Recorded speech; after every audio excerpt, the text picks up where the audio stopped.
Okay, so today we're going to lay in the background for this painting, and this is what I'm going to be using. We've got some acrylic extender because I'm painting outside, so it's going to dry very quickly. And then these are the paints I'm using, and these are the brushes I'm going to be using. Brown and blue to just block in an interesting background color. I'm not following the reference photo. You can if you want to, but I'm using a background that will hopefully bring out the other parts of the painting and make them stand out a bit better. Don't stress too much if you go over the lines of your drawing of your cat, because they will still show through the paint and you'll be able to paint over it and you'll still get a good result, so don't panic too much about that.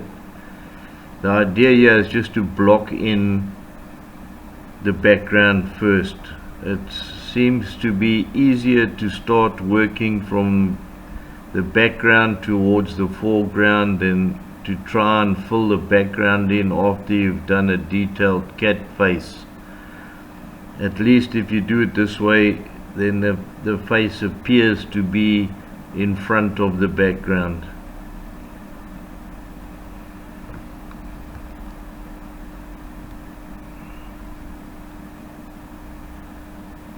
Using a big brush here, well, not a massive brush, but a decent size inch brush, adding some white because I felt that the background was a little bit too dark.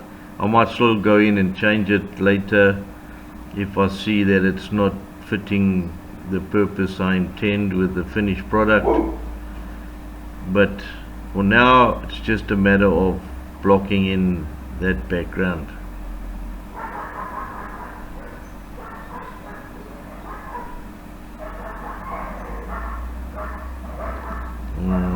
The dogs are going mad outside, don't ask me why. That's the issues of recording at home.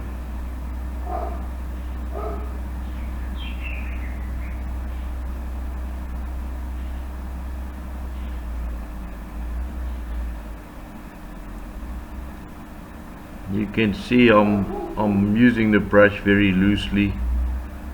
There's no accuracy or attempt to try and get anything to look realistic. I'm just applying the paint in a free and easy way, and I use a spray bottle with water just to keep the paint a bit more damp, as I've added extender as well.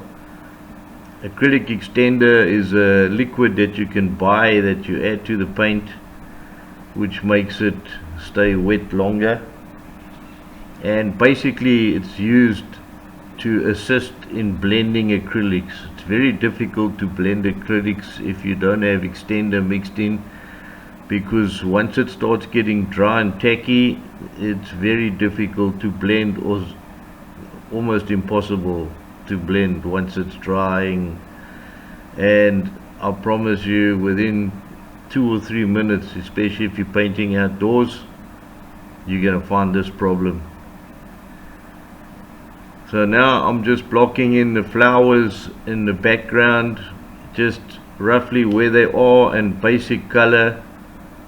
I'm not trying to put detail in the petals. I'm not trying to make it look like the actual flower. That'll all come later.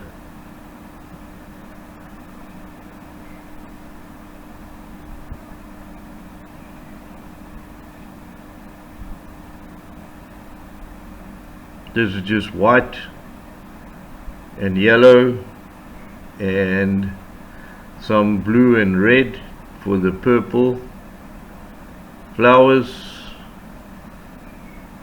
and the white roses, obviously white. Well, they will get accent, grey accents later on, shading later on, but the main focus is on the cat face, so we don't want to draw too much attention to what's in the background. What's in the background is merely complementing the cat portrait. So you don't need to go into massive detail on trying to make the background look as realistic as possible. That's not what I'm going for here. If you want to do that, you're most welcome to.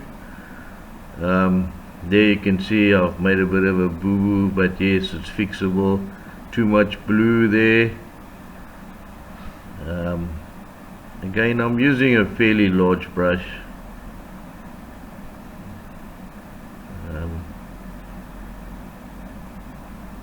And as I said before, I'm just blocking in where things are going, what the overall shape they are. This is just a mass of purple. We'll add a little bit of detail to it just now, but for now I'm just putting it in where it belongs. And it looks a bit messy right now, but it will come right eventually. And if it doesn't, we've got the good old PVA. We can just paint right over the whole canvas and start again.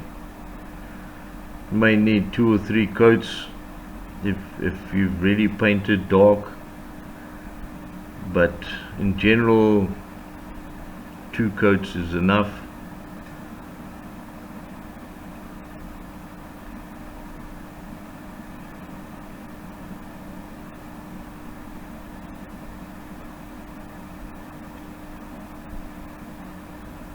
Right, so I'm adding a bit of highlights in that purple. I'm trying to get that purple lighter. It doesn't want to, for some reason I'm having trouble with it, but it will all come out in the wash, as they say.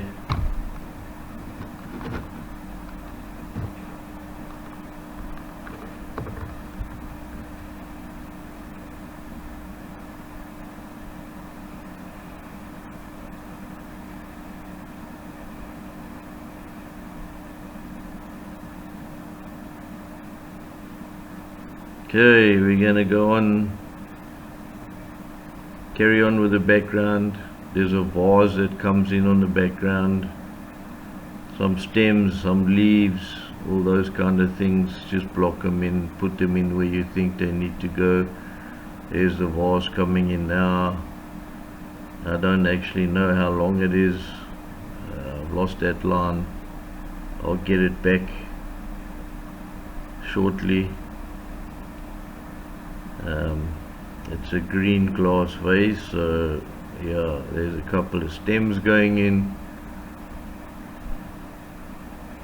and some leaves.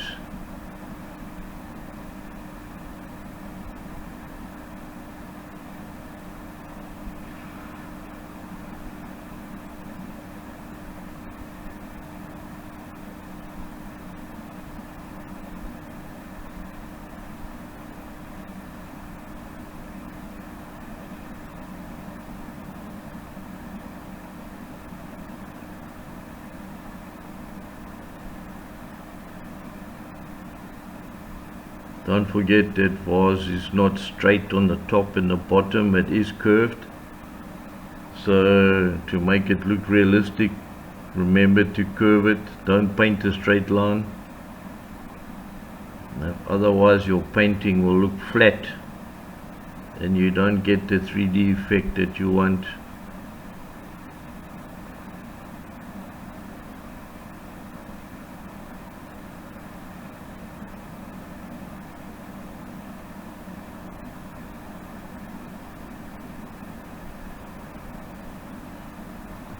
Right, so the next video will continue.